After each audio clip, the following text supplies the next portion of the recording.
Monsieur Lecoq, partie 17, chapitre 36 de la deuxième période. Femme par la grâce et par la beauté, femme par le dévouement et la tendresse, Marie-Anne savait trouver en elle-même une vaillance virile. Son énergie et son sang-froid, en ces jours désolés, furent l'admiration et l'étonnement de tous ceux qui l'approchèrent. Mais les forces humaines sont bornées. Toujours après des efforts exorbitants, un moment arrive où la chair défaillante trahit la plus ferme volonté. Quand Marie-Anne voulut se remettre en route, elle sentit qu'elle était à bout.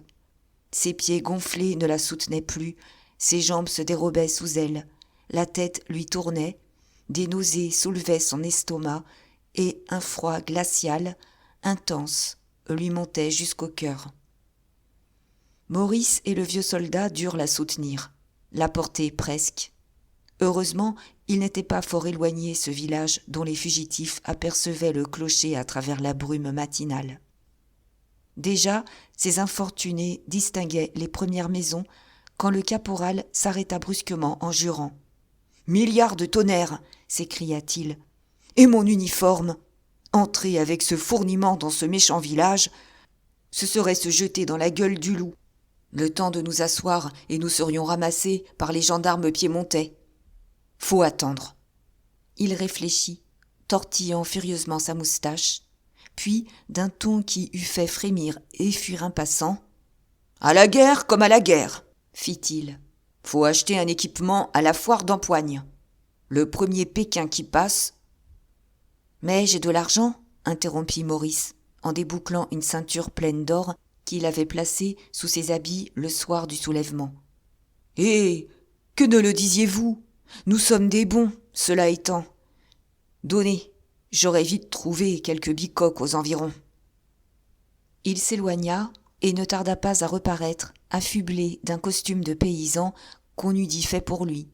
Sa figure maigre disparaissait sous un immense chapeau.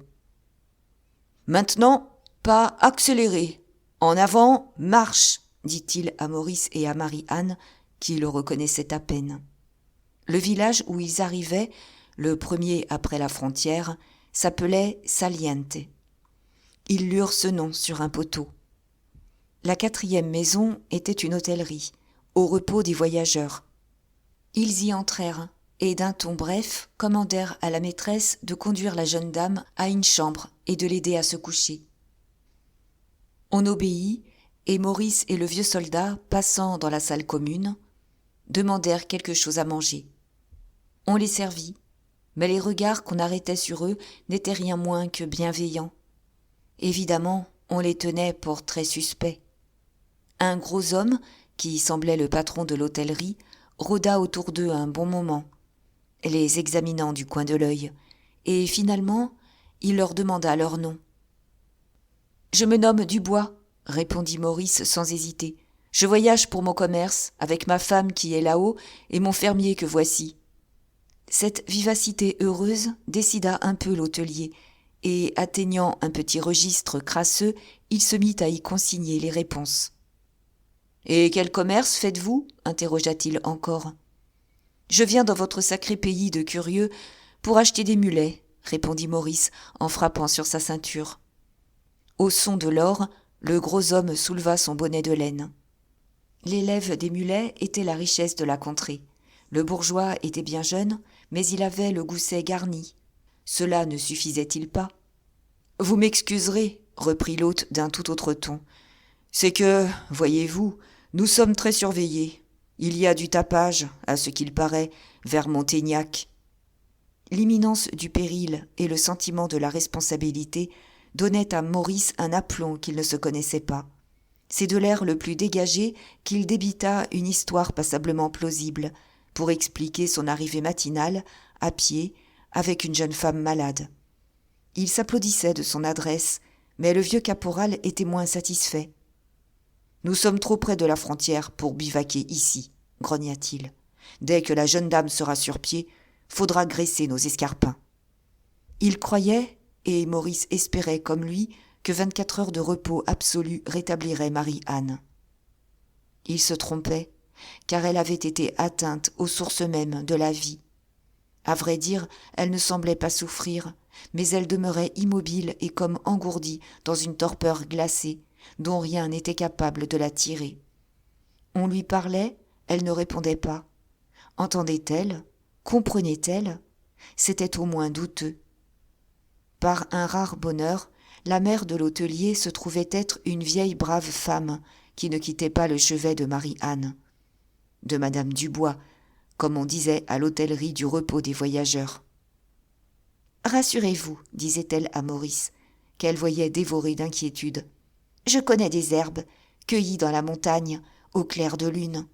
Vous verrez. » Connaissait-elle des herbes, en effet? La nature violentée reprit-elle seule son équilibre? Toujours est-il que dans la soirée du 3e jour, on entendit Marie-Anne murmurer quelques paroles. « Pauvre jeune fille, disait-elle, pauvre malheureuse. » C'était d'elle-même qu'elle parlait. Par un phénomène fréquent, après les crises où a sombré l'intelligence, elle doutait de soi, ou, pour mieux dire, elle se percevait double. Il lui semblait que c'était une autre qui avait été victime de tous les malheurs dont le souvenir, peu à peu, lui revenait, trouble et confus, comme les réminiscences d'un rêve pénible au matin. Toutes les scènes douloureuses et sanglantes qui avaient empli les derniers mois de sa vie se déroulaient devant elle, comme les actes divers d'un drame sur un théâtre. Que d'événements, depuis ce dimanche d'août, où, sortant de l'église avec son père, elle avait appris l'arrivée du duc de Sairmeuse. Et tout cela avait tenu dans 8 mois. Quelle différence entre ce temps où elle vivait heureuse, honorée et enviée, dans ce beau château de Sairmeuse dont elle se croyait la maîtresse, et l'heure présente où elle gisait fugitive et abandonnée dans une misérable chambre d'auberge, soignée par une vieille femme qu'elle ne connaissait pas, sans autre protection que celle d'un vieux soldat qui avait déserté, et celle de son amant proscrit, car elle avait un amant. De ce grand naufrage de ses chères ambitions et de toutes ses espérances, de sa fortune, de son bonheur et de son avenir, elle n'avait pas même sauvé son honneur de jeune fille. Mais était-elle responsable toute seule? Qui donc lui avait imposé le rôle odieux qu'elle avait joué entre Maurice, Martial et Chanlouineau? À ce dernier nom traversant sa pensée, toute la scène du cachot, soudainement, lui apparut comme aux lueurs d'un éclair. Chanlouineau, condamné à mort, lui avait remis une lettre en lui disant « Vous la lirez quand je ne serai plus ». Elle pouvait la lire, maintenant qu'il était tombé sous les balles. Mais qu'était-elle devenue? Depuis le moment où elle l'avait reçue, elle n'y avait pas pensé. Elle se souleva et d'une voix brève « Ma robe !» demanda-t-elle à la vieille assise près du lit. « Donnez-moi ma robe !» La vieille obéit et d'une main fiévreuse, Marie-Anne palpa la poche. Elle eut une exclamation de joie, elle sentait un froissement sous l'étoffe. Elle tenait la lettre. Elle l'ouvrit, la lut lentement à 2 reprises et, se laissant retomber sur son oreiller, fondit en larmes. Inquiet, Maurice s'approcha. « Qu'avez-vous, mon Dieu ?» demanda-t-il d'une voix émue. Elle lui tendit la lettre en disant « Lisez ». Chanlouineau n'était qu'un pauvre paysan. Toute son instruction lui venait d'un vieil instituteur de campagne dont il avait fréquenté l'école pendant 3 hivers et qui s'inquiétait infiniment moins de l'application de ses élèves que de la grosseur de la bûche qu'ils apportaient chaque matin. Sa lettre, écrite sur le papier le plus commun, avait été fermée avec un de ces mètres peints à cacheter, large et épais comme une pièce de 2 sous, que l'épicier de Sairmeuse débitait au carteron. Pénible était l'écriture, lourde et toute tremblée. Elle trahissait la main roide de l'homme qui a manié la bêche plus que la plume. Les lignes s'en allaient en zigzag, vers le haut ou vers le bas de la page, et les fautes d'orthographe s'y enlaçaient. Mais Si l'écriture était d'un paysan vulgaire, la pensée était digne des plus nobles et des plus fiers, des plus hauts selon le monde. Voici ce qu'avait écrit Chanlouineau, la veille, très probablement, du soulèvement. Marie-Anne, le complot va donc éclater. Qu'il réussisse ou qu'il échoue, j'y serai tué. Cela a été décidé par moi et arrêté le jour où j'ai su que vous ne pouviez plus ne pas épouser Maurice d'Escorval. Mais le complot ne réussira pas, et je connais assez votre père pour savoir qu'il ne voudra pas survivre à sa défaite. Si Maurice et votre frère Jean venaient à être frappés mortellement, que deviendriez-vous? Oh mon Dieu! En seriez-vous donc réduite à tendre la main aux portes? Je ne fais que penser à cela en dedans de moi, continuellement. J'ai bien réfléchi, et voici ma dernière volonté. Je vous donne et lègue en toute propriété tout ce que je possède. Ma maison de la Borderie, avec le jardin et les vignes qui en dépendent, les taillis et les pâtures de Bérarde et 5 pièces de terre au Val-Rollier. Vous trouverez le détail de cela et de diverses choses encore dans mon testament en votre faveur, déposé chez le notaire de Sermeuse. Vous pouvez accepter sans craindre, car n'ayant point de parents, je suis maître de mon bien. Si vous ne voulez pas rester dans le pays, le notaire vous trouvera aisément du tout une 40 000 francs. Mais vous ferez bien, surtout en cas de malheur, de rester dans notre contrée. La maison de la Borderie est commode à habiter depuis que j'ai fait diviser le bas en 3 pièces et que j'ai fait réparer le fourneau de la cuisine. Au premier est une chambre qui a été arrangée par le plus fameux tapissier de Montaignac. Qu'elle devienne la vôtre. J'avais voulu qu'on y mît tout ce qu'on connaît de plus beau dans un temps où j'étais fou et où je me disais que peut-être cette chambre serait la nôtre. Les droits de main morte seront chers, mais j'ai un peu de comptant. En soulevant la pierre du foyer de la belle chambre, vous trouverez dans une cachette 327 louis d'or et 140 écus de 6 livres. Si vous refusiez cette donation, c'est que vous voudriez me désespérer jusque dans la terre. Acceptez, sinon pour vous, du moins pour... Je n'ose pas écrire cela, mais vous ne me comprenez que trop. Si Maurice n'est pas tué, et je tâcherai d'être toujours entre les balles et lui, il vous épousera. Alors, il vous faudra peut-être son consentement pour accepter ma donation. J'espère qu'il ne le refusera pas. On n'est pas jaloux de ceux qui sont morts. Il sait bien d'ailleurs que jamais vous n'avez eu un regard pour le pauvre paysan qui vous a tant aimé. Ne vous offensez pas de tout ce que je vous marque. Je suis comme si j'étais à l'agonie, n'est-ce pas? Et je n'en réchapperai pas, bien sûr. Allons, adieu, Marie-Anne. Chanlouineau. Maurice, lui aussi, relut à 2 reprises, avant de la rendre, cette lettre où palpitait à chaque mot une passion sublime. Il se recueillit un moment, et d'une voix étouffée, « Vous ne pouvez refuser, prononça-t-il. Ce serait mal. » Son émotion était telle que, se sentant impuissant à la dissimuler, il sortit. Il était comme foudroyé par la grandeur d'âme de ce paysan qui, après lui avoir sauvé la vie à la Croix d'Arcy, avait arraché le baron d'Escorval aux exécuteurs, qui mourait pour n'avoir pu être aimé, qui jamais n'avait laissé échapper une plainte ni un reproche, et dont la protection s'étendait par-delà le tombeau sur la femme qu'il avait adorée. Se comparant à ce héros obscur, Maurice se trouvait petit, médiocre, indigne. Qu'adviendrait-il, grand Dieu, si cette comparaison se présentait jamais à l'esprit de Marie-Anne? Comment lutter, comment écarter ce souvenir écrasant? On ne se mesure pas contre une ombre. Chanlouineau s'était trompé. On peut être jaloux des morts. Mais cette poignante jalousie, ces pensées douloureuses, Maurice sut les ensevelir au plus profond de son âme, et les jours qui suivirent, il se montra avec un visage calme dans la chambre de Marie-Anne. Car elle ne se rétablissait toujours pas, l'infortunée. Elle avait repris la pleine possession de son intelligence, mais les forces ne lui revenaient pas. Il lui était impossible de se lever, et Maurice ne pouvait songer à quitter Saliente, encore qu'il sentît que le terrain y brûlait sous les pieds. Même, cette faiblesse persistante commençait à étonner la vieille garde-malade. Sa foi en ces herbes cueillies au clair de la lune en était presque ébranlée.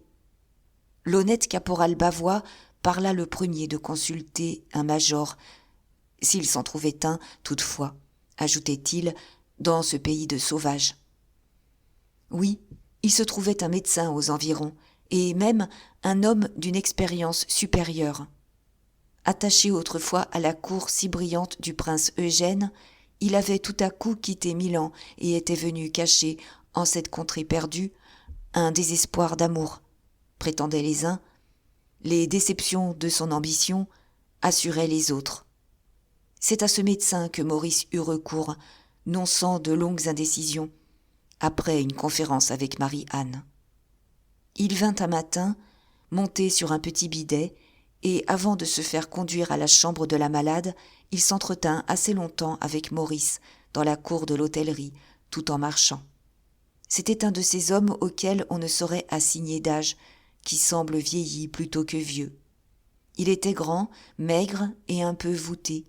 Son passé, quel qu'il fût, avait creusé sur son front des rides profondes, et ses regards, quand il fixait son interlocuteur, étaient plus aigus et plus tranchants que des bistouris. Il resta près d'un quart d'heure enfermé avec Marie-Anne, et quand il sortit, il attira Maurice à part. « Cette jeune dame est enceinte », prononça-t-il. Là était le secret des hésitations de Maurice. Il ne répondit pas, et alors le médecin ajouta « Cette jeune dame est-elle véritablement votre femme, monsieur Dubois ?» Il insistait d'une façon si étrange sur ce nom, Dubois. Ses yeux avaient un éclat si insoutenable que Maurice se sentit rougir jusqu'au blanc des yeux. « Je ne m'explique pas votre question, monsieur, » dit-il avec un accent irrité. Le médecin haussa légèrement les épaules. « Je vous ferai des excuses, si vous le voulez, » reprit-il. « Seulement, je vous ferai remarquer que vous êtes bien jeune pour un mari, que vous avez les mains bien douces pour un maquignon en tournée. Quand on parle à la jeune dame de son mari, elle devient cramoisie. L'homme qui vous accompagne a de terribles moustaches pour un fermier. Après cela, vous me direz qu'il y a eu des troubles de l'autre côté de la frontière, à Montaignac. » De pourpre qu'il était, Maurice était devenu blême. Il se sentait découvert. Il se voyait aux mains de ce médecin. Que faire ? Nier ? À quoi bon ? Il songea que s'abandonner est parfois la suprême prudence, que l'extrême confiance force souvent la discrétion, et, d'une voix émue, « Vous ne vous êtes pas trompé, monsieur, » dit-il. « L'homme qui m'accompagne et moi sommes des réfugiés, sans doute condamnés à mort en France à cette heure. » Et sans laisser au docteur le temps de répondre, il lui dit quels terribles événements l'avaient amené à Saliente, et l'histoire navrante de ses amours. Il n'omit rien, il ne cacha ni son nom, ni celui de Marie-Anne. Le médecin, quand il eut terminé, lui serra la main. « C'est bien quelque chose comme cela que je devinais, » dit-il. « Croyez-moi, monsieur Dubois, ne vous attardez pas ici. Ce que j'ai vu, d'autres peuvent le voir. Et surtout, ne prévenez pas votre hôtelier de votre départ. Il n'a pas été dupe de vos explications.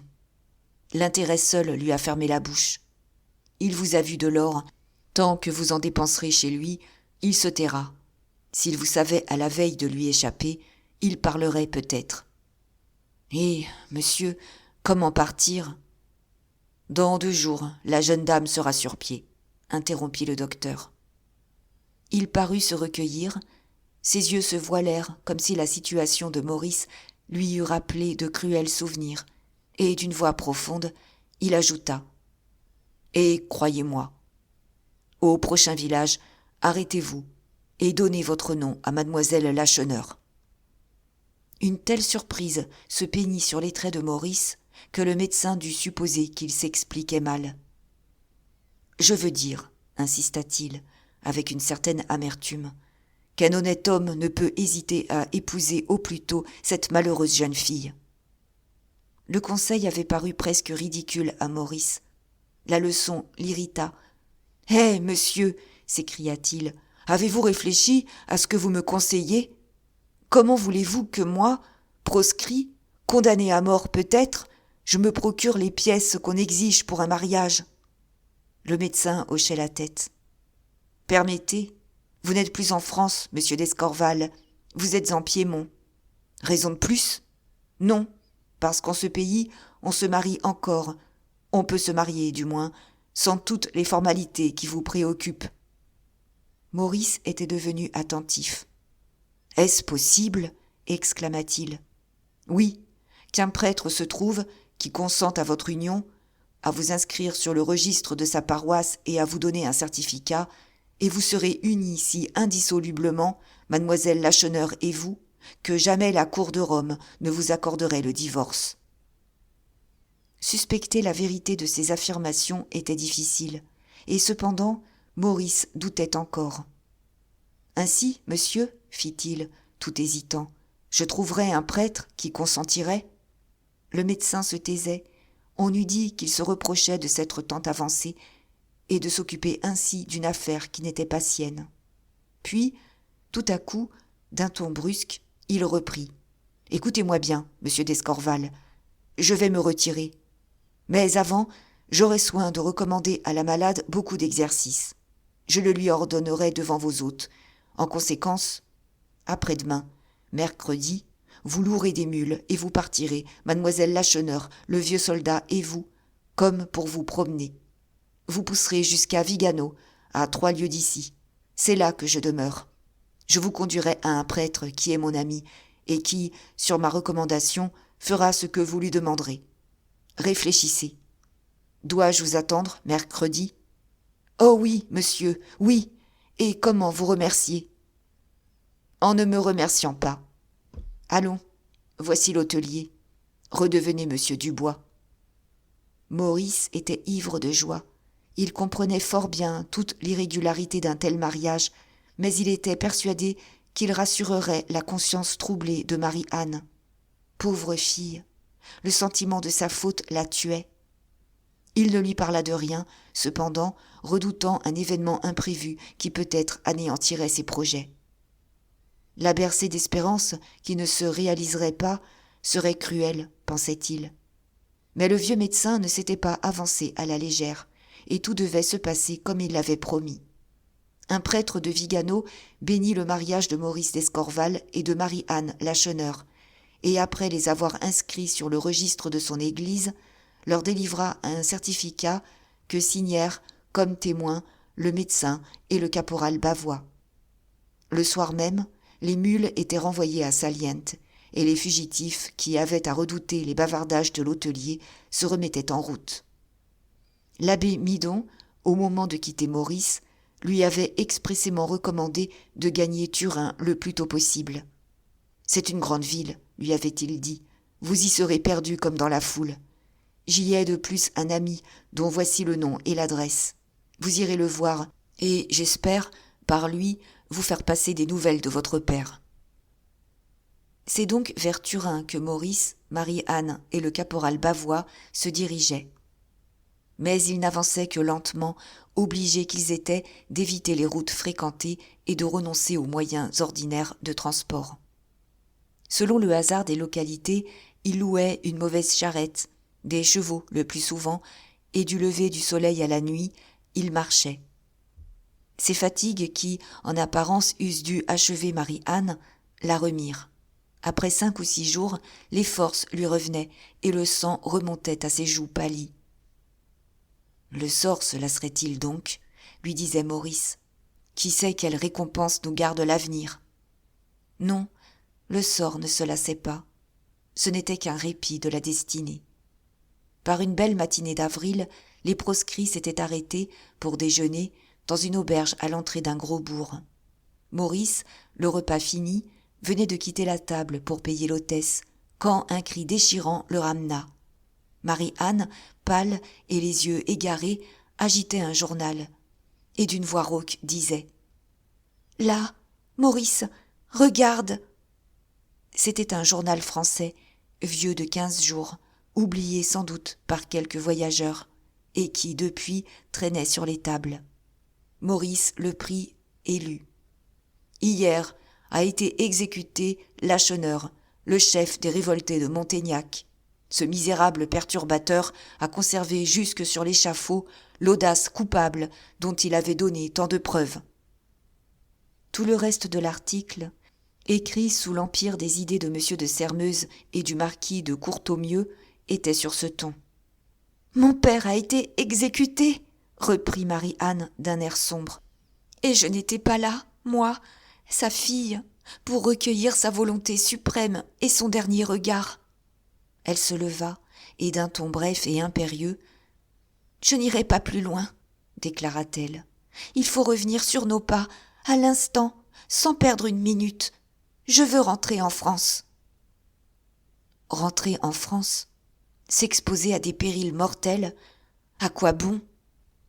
Le malheur affreux n'était-il pas irréparable? C'est ce que fit remarquer le caporal Bavois, bien timidement, par exemple. Il tremblait, ce vieux soldat, qu'on ne le soupçonnât d'avoir peur. Mais Maurice ne l'écouta pas. Il frissonnait. Il lui semblait que le baron d'Escorval avait dû être atteint et frappé en même temps que M. Lacheneur. « Oui, partons !» s'écria-t-il. « Rentrons !»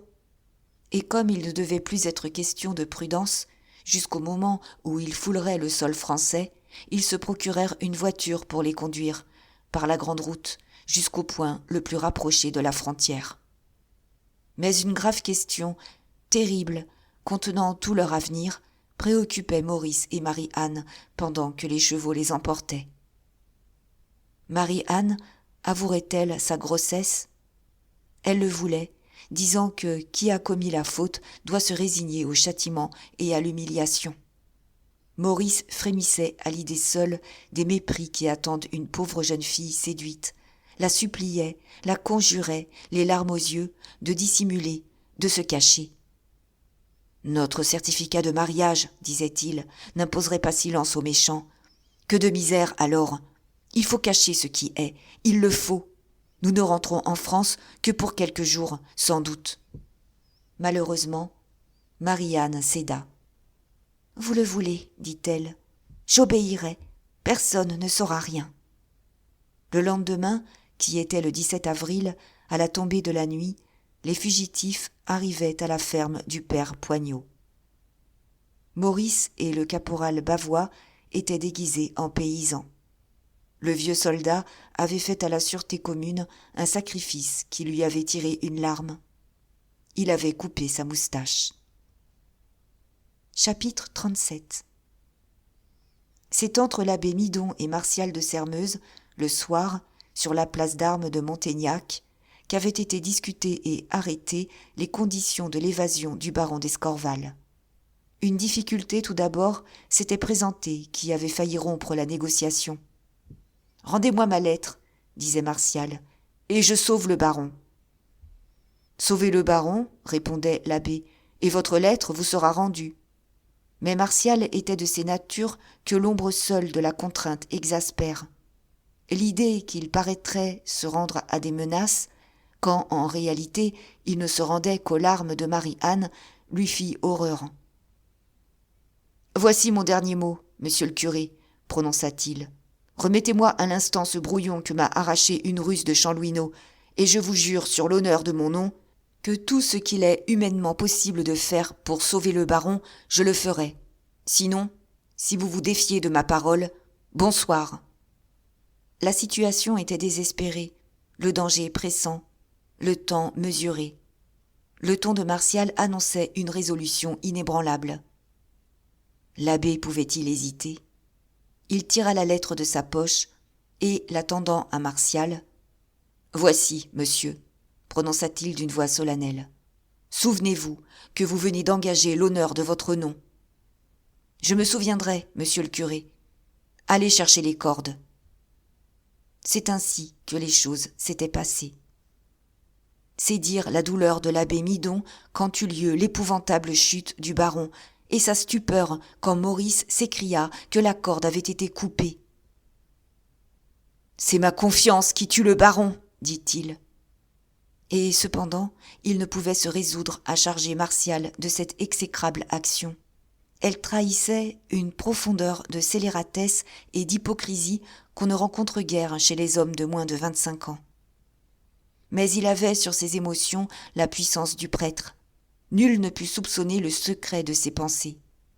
Il resta maître de soi, et c'est avec les apparences du plus inaltérable sang-froid qu'il donna sur place les premiers soins au baron et qu'il régla les détails de la fuite.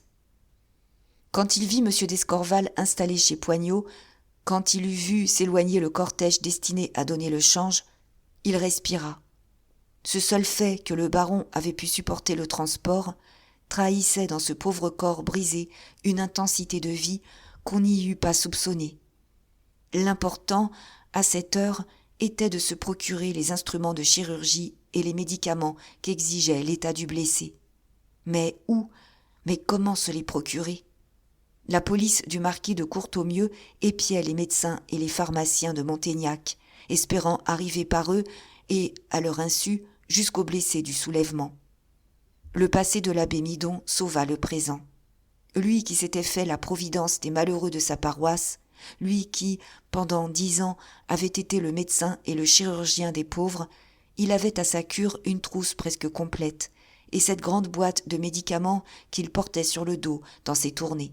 « Ce soir, dit-il à madame d'Escorval, j'irai chercher tout cela. » L'obscurité venue, en effet, il passa une longue blouse bleue, rabattit sur son visage un large chapeau de feutre et se dirigea vers le village de Sermeuse. Pas une lumière ne brillait aux fenêtres du presbytère. Bibiane, la vieille gouvernante, devait être à bavarder chez les voisins. L'abbé pénétra dans cette maison, qui avait été la sienne, en forçant la porte du petit jardin. Il trouva à tâtons ce qu'il voulait, et se retira sans avoir été aperçu.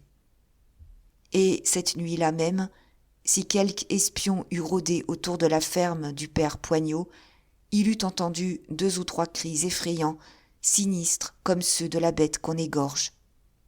L'abbé hasardait une cruelle mais indispensable opération.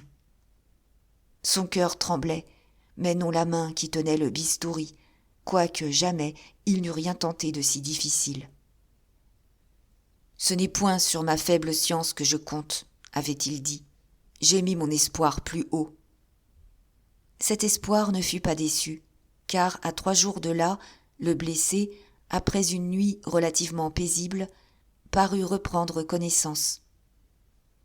Son premier regard fut pour sa vaillante femme assise à son chevet. Sa première parole fut pour son fils. « Maurice ?» demanda-t-il. « En sûreté, » répondit l'abbé Midon.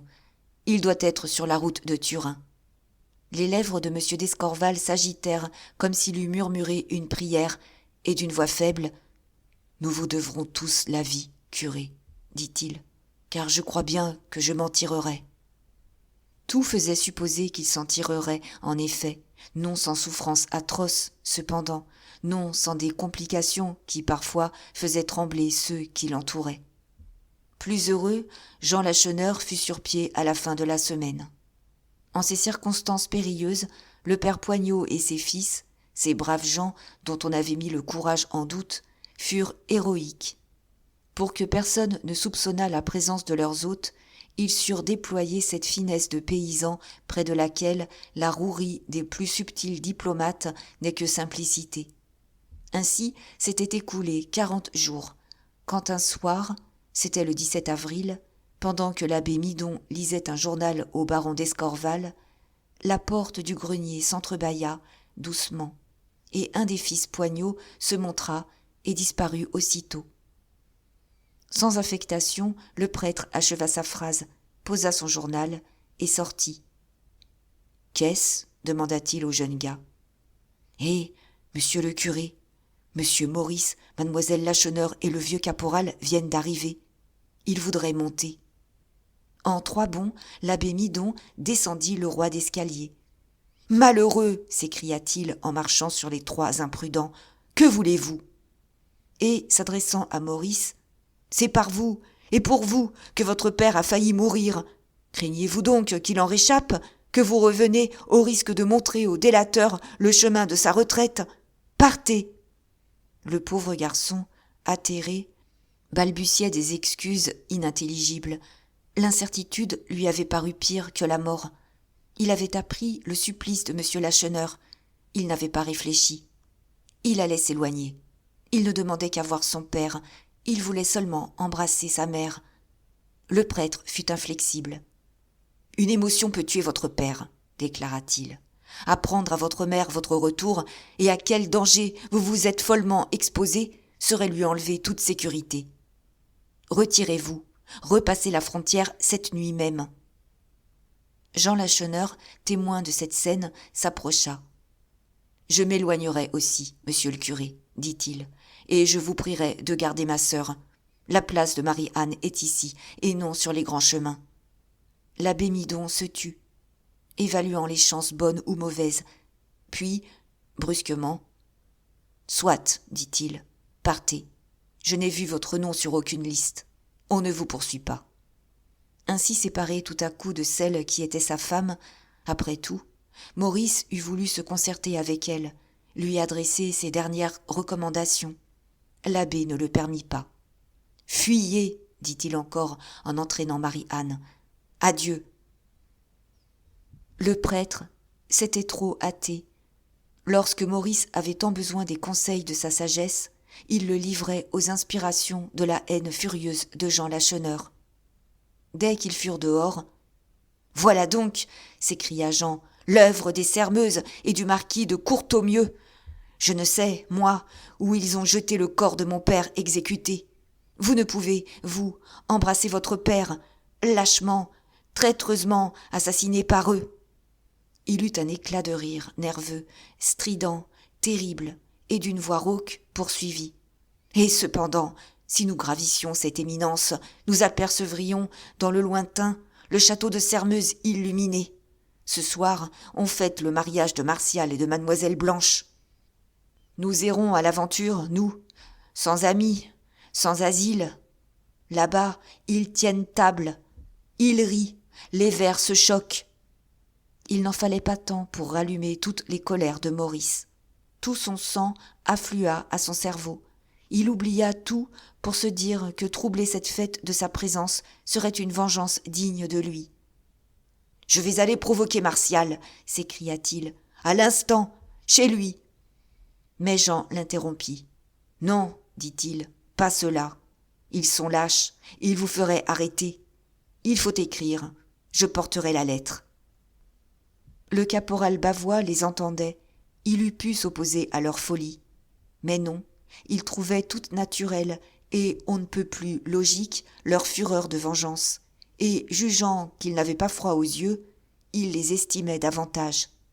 À tout risque, ils entrèrent donc dans le premier bouchon qu'ils rencontrèrent sur leur route, et la provocation fut écrite et confiée à Jean Lacheneur.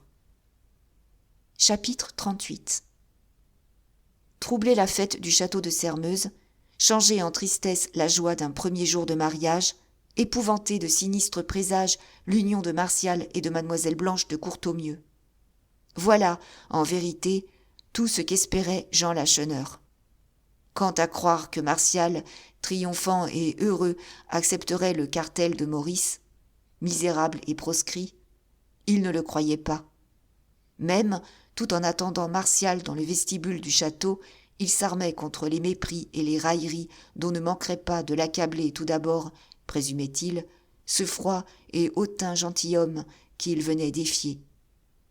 L'accueil évidemment bienveillant de Martial le déconcerta un peu. Il se remit, en voyant le prodigieux effet que produisait la provocation mortellement offensante de Maurice.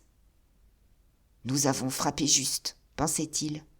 Martial lui ayant pris la main pour l'entraîner, il ne résista pas. Et pendant qu'il traversait les salons ruisselants de lumière, tout en fendant les groupes d'invités surpris, Jean ne songeait ni à ses gros souliers ferrés, ni à ses habits de paysan. Tout palpitant d'anxiété, il se demandait « Que va-t-il se passer ?» Il le sut bientôt. Appuyé au chambranle doré de la porte de la galerie, il assista à la terrible scène du petit salon. Il vit Martial de Sairmeuse, ivre de colère, jeter à la face du marquis de Courtornieu la lettre de Maurice d'Escorval. On eût cru que rien de tout cela ne le touchait, tant il restait froid et immobile, pâle, les lèvres pincées, les yeux baissés. Mais ses apparences mentaient. Son cœur se dilatait en une espèce de jouissance, et s'il baissait les yeux, c'est qu'il ne voulait pas qu'on pût voir quelle joie immense y éclatait. Jamais il n'eût osé souhaiter une vengeance si prompte, ni surtout si terrible. Et cependant, ce n'était rien encore. Après avoir écarté brutalement Blanche, sa jeune femme, qui s'opposait à sa sortie, qui s'accrochait désespérément à ses vêtements, Martial reprit le bras de Jean Lacheneur. « Arrivez, lui dit-il d'une voix frémissante. « Suivez-moi !» Jean le suivit.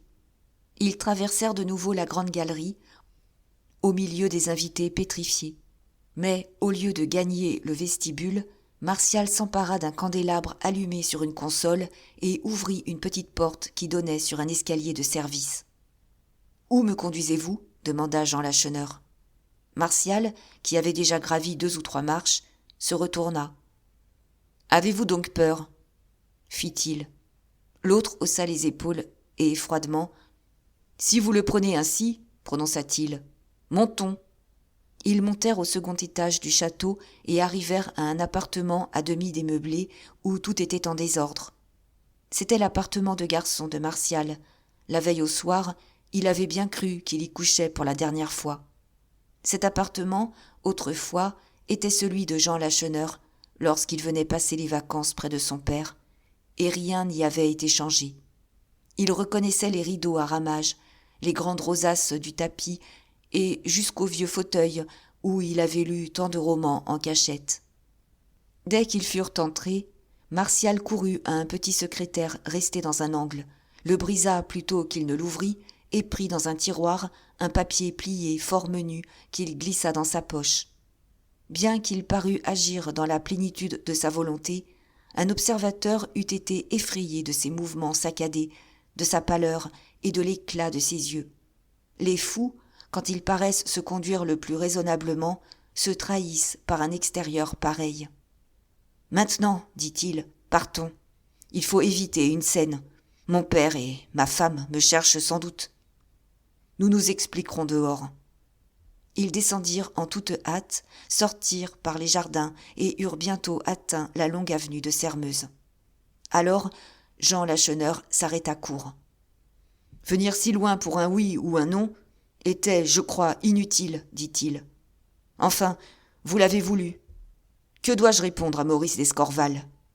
Rien, vous allez me conduire près de lui. Vous ? Oui, moi. Il faut que je le voie, que je lui parle, que je me justifie. Marchons. » Mais Jean Lacheneur ne bougea pas. « Ce que vous me demandez est impossible, prononça-t-il. Pourquoi ? Parce que Maurice est poursuivi. S'il était pris, il serait traduit devant la cour prévôtale et sans doute condamné à mort. Il se cache, il a trouvé une retraite sûre. Je n'ai pas le droit de la faire connaître. » En fait de retraite sûre, Maurice n'avait alors que le bois voisin, où, en compagnie du caporal Bavois, il attendait le retour de Jean.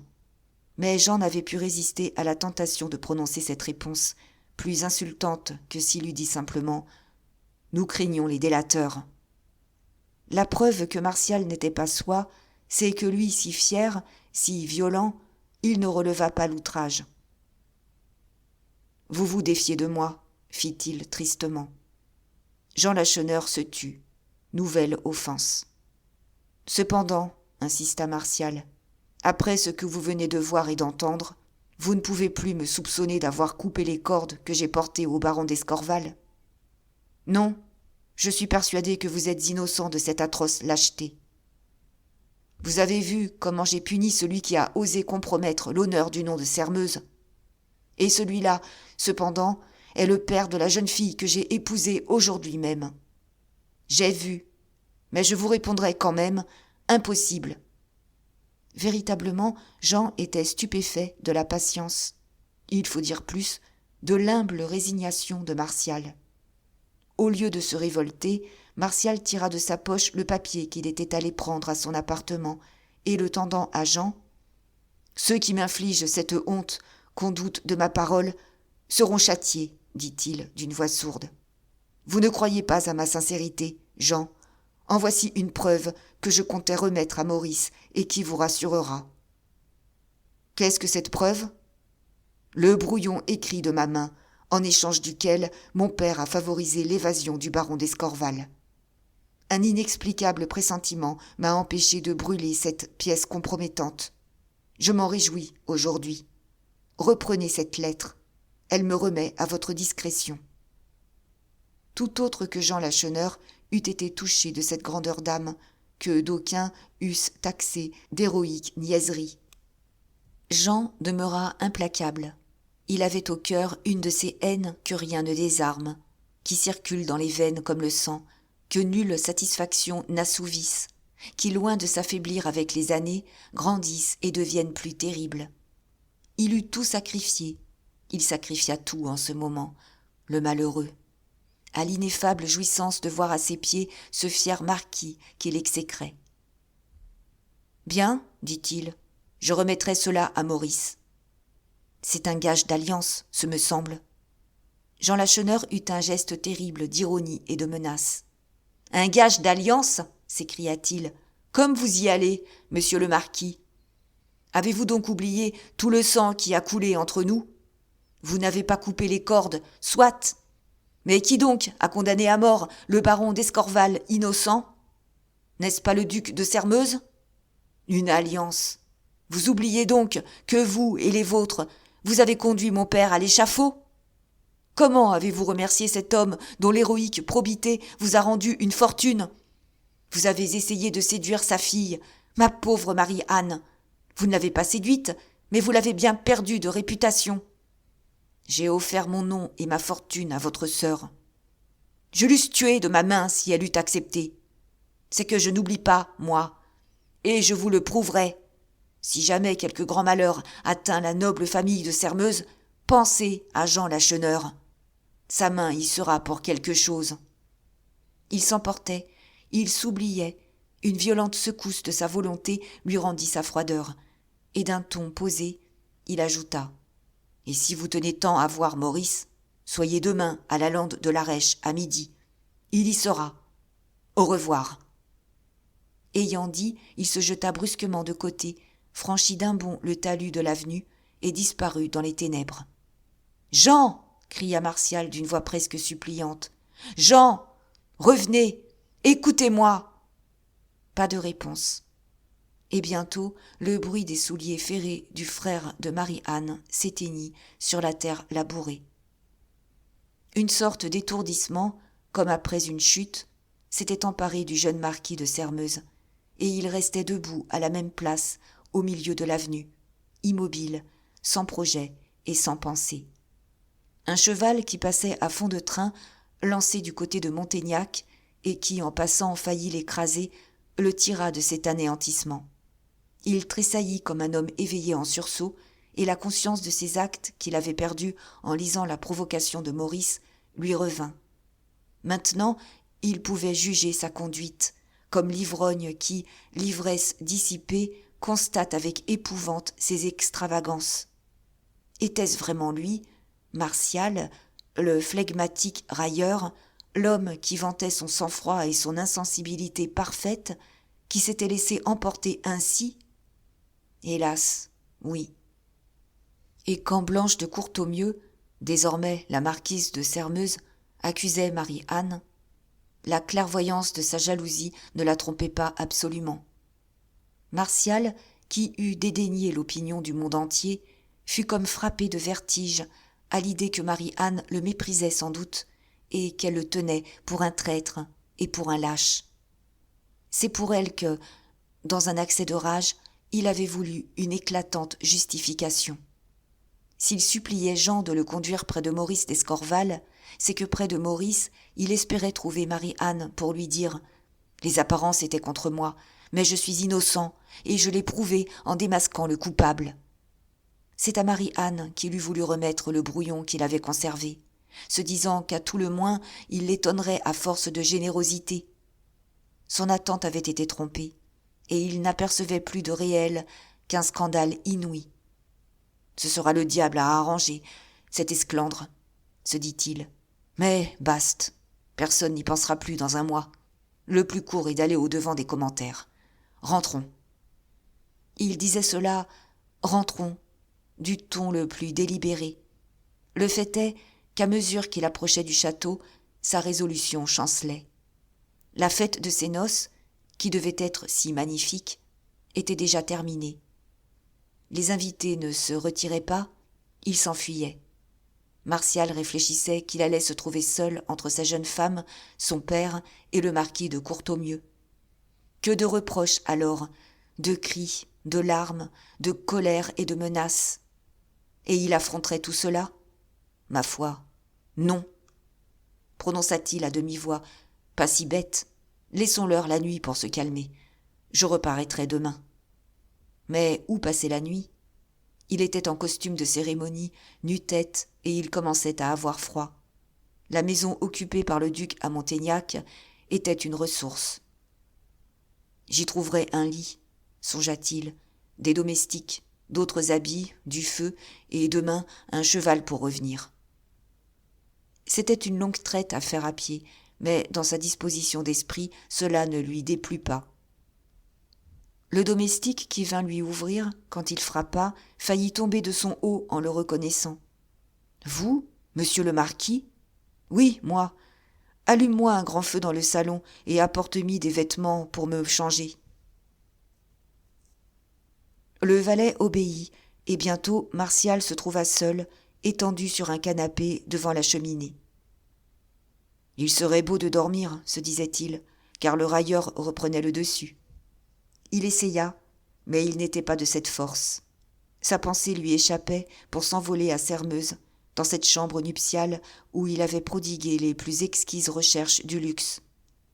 Il eût dû y être, à cette heure, près de Blanche, cette jeune femme si jolie qui était la sienne, qu'il n'aimait pas, mais dont il était passionnément aimé. Pourquoi l'avoir abandonnée ? Était-elle donc responsable de l'infamie du marquis de Courtornieu ? Pauvre fille, pensait-il, quelle nuit de noces ! Au jour, cependant, il s'endormit d'un sommeil fiévreux, et il était plus de 9 heures quand il s'éveilla. Il se fit servir à déjeuner, décidé à rentrer à Sairmeuse, et il mangeait de bon appétit, quand tout à coup « Qu'on me selle un cheval !» s'écria-t-il. « Vite, très vite !» Il venait de se rappeler le rendez-vous de Maurice. Pourquoi ne pas s'y rendre ? Il s'y rendit, et, grâce à la rapidité de son cheval, il mettait pied à terre à l'arèche, comme sonnait la demie de 11 heures. Les autres ne devant pas être arrivés encore, il attacha son cheval à un arbre du petit bois de sapin, et, lestement, il gagna le point culminant de la lande. Là avait été autrefois la masure de Lacheneur. Il n'en restait que les 4 murs, noircis par l'incendie et à demi éboulés. Depuis un moment, Martial contemplait ces ruines, non sans une violente émotion, quand il entendit un grand froissement dans les ajoncs. Il se retourna. Maurice, Jean et le caporal Bavois arrivaient. Le vieux soldat portait sous le bras un long et étroit paquet enveloppé de serge. C'étaient des épées que, pendant la nuit, Jean Lacheneur était allé chercher à Montaignac, chez un officier à demi-solde. « Nous sommes fâchés, monsieur, » commença Maurice, « de vous avoir fait attendre. Remarquez toutefois qu'il n'est pas midi. Puis nous comptions peu sur vous. »« Je tenais trop à me justifier, » interrompit Martial, « pour n'être pas exact. » Maurice haussa dédaigneusement les épaules. « Il ne s'agit pas de se justifier, monsieur, » dit-il d'un ton rude jusqu'à la grossièreté, « mais de se battre. » Si insultant que fussent le geste et le ton, Martial ne sourcilla pas. « Ou le malheur vous rend injuste, » dit-il doucement, « ou monsieur Lacheneur, ici présent, ne vous a rien dit. Jean m'a tout raconté. Eh bien, Alors, le sang-froid de Martial devait jeter Maurice hors de soi. « Alors, répondit-il avec une violence inouïe, ma haine est pareille, si mon mépris a diminué. Vous me devez une rencontre, monsieur, depuis le jour où nos regards se sont croisés sur la place de Sermeuse en présence de mademoiselle Lacheneur. Vous m'avez dit ce jour-là, nous nous retrouverons. Nous voici, face à face. Quelle insulte vous faut-il pour vous décider à vous battre ?» Un flot de sang empourpra le visage du marquis de Sermeuse. Il saisit une des épées que lui présentait le caporal Bavois, et, tombant en garde, « Vous l'aurez voulu, dit-il d'une voix stridente. Le souvenir de Marie-Anne ne peut plus vous sauver. » Mais les fers étaient à peine croisés qu'un cri de Jean et du caporal Bavois arrêta le combat. « Les soldats !» crièrent-ils. « Fuyons !» Une douzaine de soldats, en effet, approchaient, courant de toute leur force. « Ah, je l'avais bien dit !» s'écria Maurice. « Le lâche est venu, mais il avait prévenu les gendarmes !» Il bondit en arrière, et brisant son épée sur son genou, il en lança les tronçons à la face de Martial, en disant « Voilà ton salaire, misérable !»« Misérable !» répétèrent Jean et le caporal Bavois. « Traître, infâme !» Et ils s'enfuirent, laissant Martial foudroyé. Un prodigieux effort le remit. Les soldats arrivaient. Il courut au sous-officier qui les commandait et d'une voix brève « Me reconnaissez-vous » ?« Oui, répondit le sergent. Vous êtes le fils du duc de Sermeuse. »« Eh bien, je vous défends de poursuivre ces gens qui fuient. » Le sergent hésita d'abord, puis d'un ton décidé « Je ne puis vous obéir, monsieur, j'ai ma consigne. » Et, s'adressant à ses hommes, « Allons, vous autres, haut le pied !» Il allait donner l'exemple. Martial le retint par le bras. « Du moins, fit-il, vous ne refuserez pas de me dire qui vous envoie. »« Qui ? Le colonel, parbleu. D'après les ordres que le grand prévôt, monsieur de Courtomieux, lui a envoyés hier soir par un homme à cheval. Nous sommes en embuscade en bas, dans le bois, depuis le point du jour. Mais lâchez-moi, sacré tonnerre ! Vous allez me faire manquer mon expédition. » Il s'échappa, et Martial, plus trébuchant qu'un homme ivre, descendit la lande et alla reprendre son cheval. Mais il ne rentra pas au château de Sermeuse.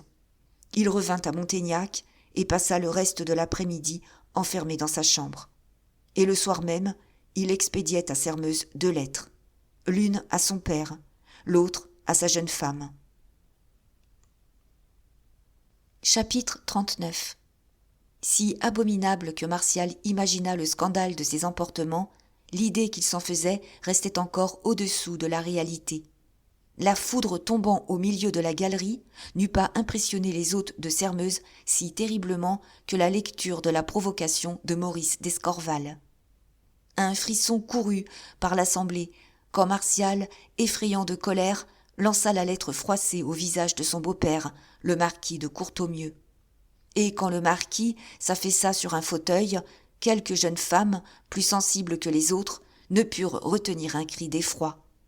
Il y avait bien 20 secondes que Martial était sorti avec Jean Lacheneur, et les invités restaient encore immobiles comme des statues, pâles, muets, stupéfaits et comme pétrifiés.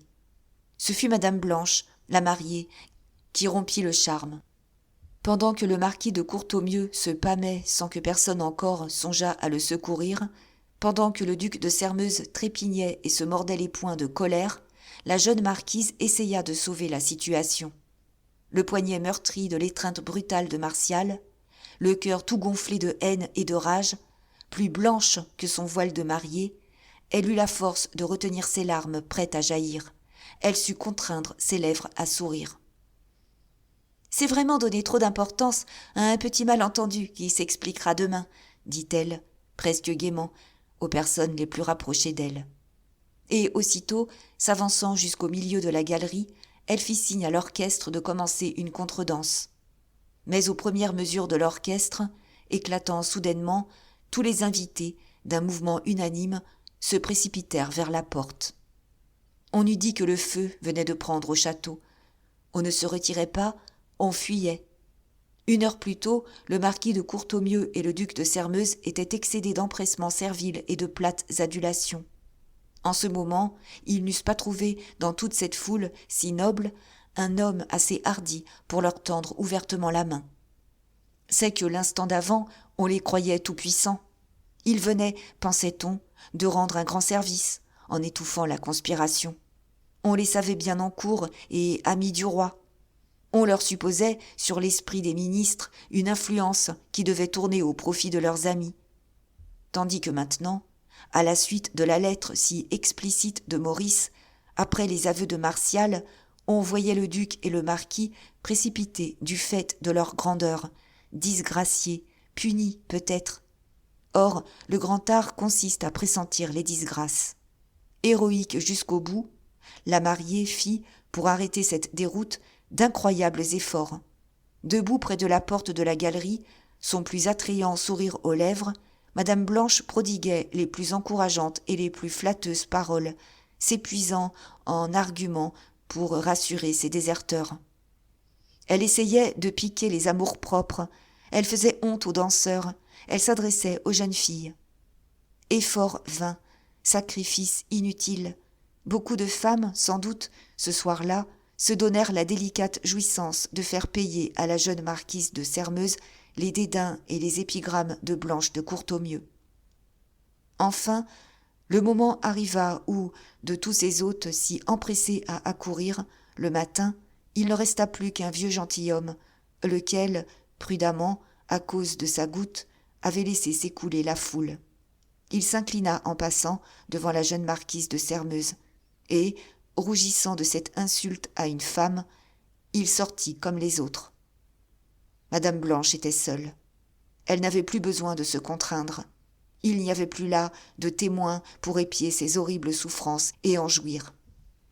D'un geste furieux, elle arracha son voile de mariée et sa couronne de fleurs d'oranger, et dans un transport de rage folle, elle les foula aux pieds.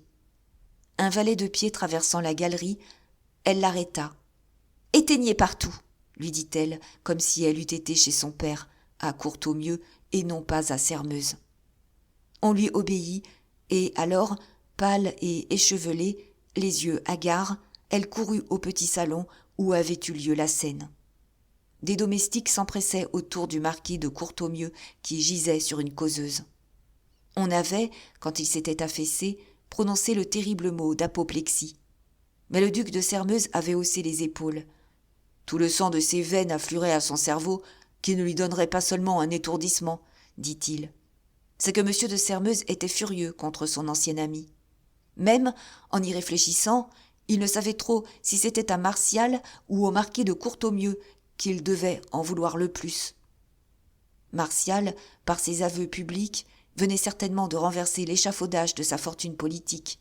Mais, d'un autre côté, le marquis de Courtornieu n'était-il pas cause qu'on accusait un Sairmeuse d'une trahison dont l'idée seule soulevait le cœur de dégoût?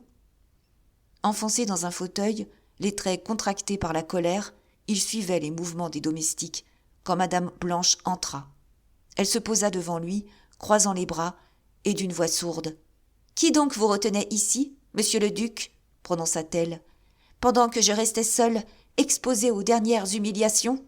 Ah, si j'étais un homme ! Tous vos hôtes se sont enfuis, monsieur, tous !» Brusquement, monsieur de Sairmeuse se dressa. « Eh bien !» s'écria-t-il. « Qu'ils aillent au diable !»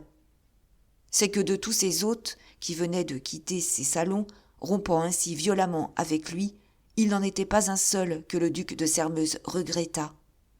Il savait bien qu'il n'avait pas un ami, lui dont l'étonnant orgueil ne reconnaissait pas un égal.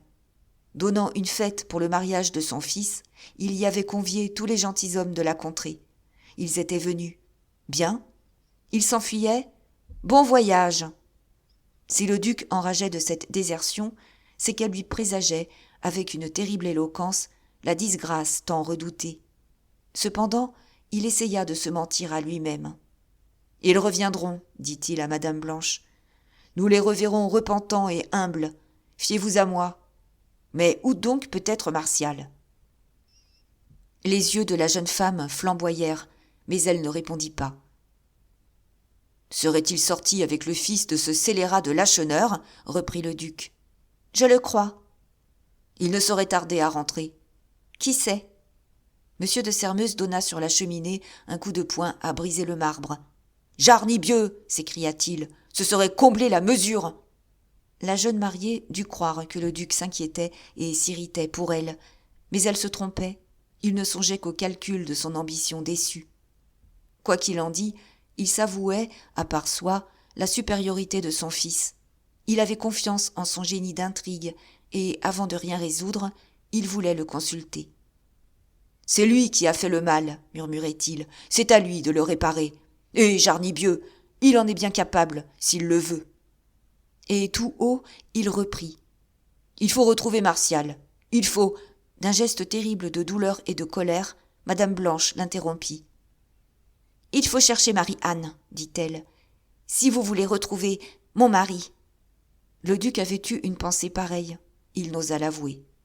« Le ressentiment vous égare, marquise, fit-il. « Je sais ce que je sais. »« Non, et la preuve, c'est que Martial va reparaître. S'il est sorti, il ne peut être loin. On va le chercher. Je le chercherai moi-même. » Il s'éloigna en jurant entre ses dents, et alors seulement la jeune femme s'approcha de son père, qui ne semblait point reprendre connaissance.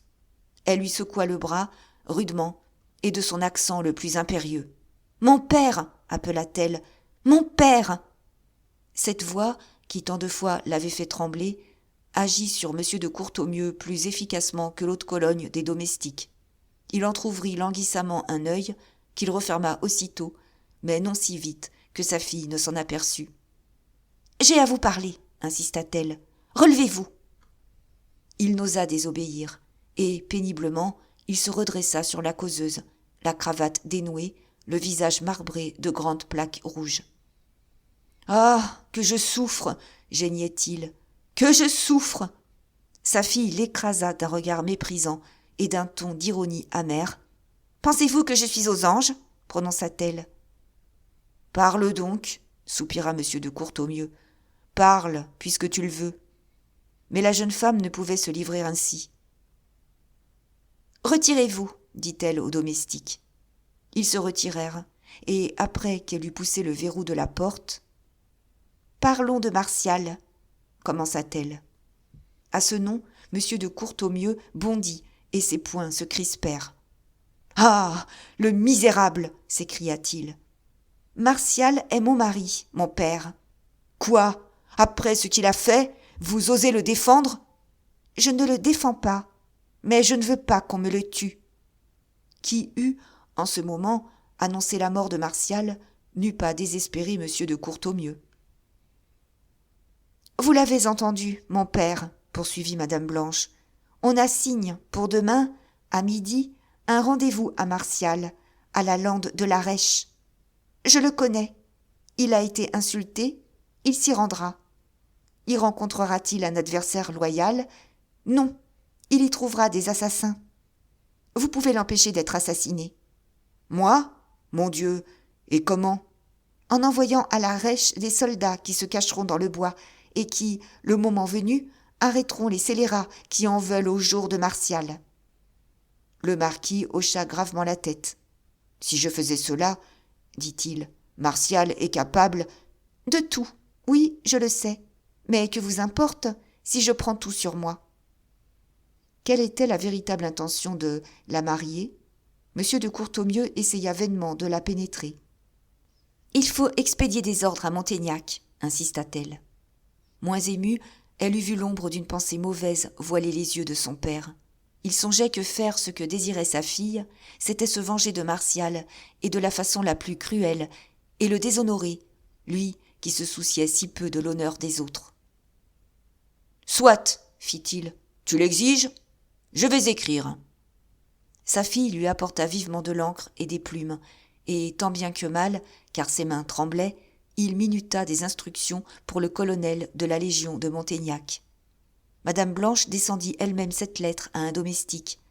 Elle lui commanda de monter à cheval, et c'est seulement quand elle l'eut vu partir au galop qu'elle gagna les appartements qui avaient été préparés pour elle, ces appartements où Martial avait réuni les plus délicates merveilles du luxe, et que devait éclairer la plus radieuse des lunes de miel. Mais là, tout était fait pour raviver le désespoir de la pauvre abandonnée, pour attiser sa haine et exaspérer ses colères. Ses femmes voulaient la déshabiller, elle les renvoya durement et courut s'enfermer avec la tante Médie dans la chambre nuptiale où l'époux seul manquait. Affaissée sur un fauteuil, elle se rappelait, avec une sorte de rage, les flatteries excessives dont elle avait été l'objet quand elle était l'élève des dames du Sacré-Cœur.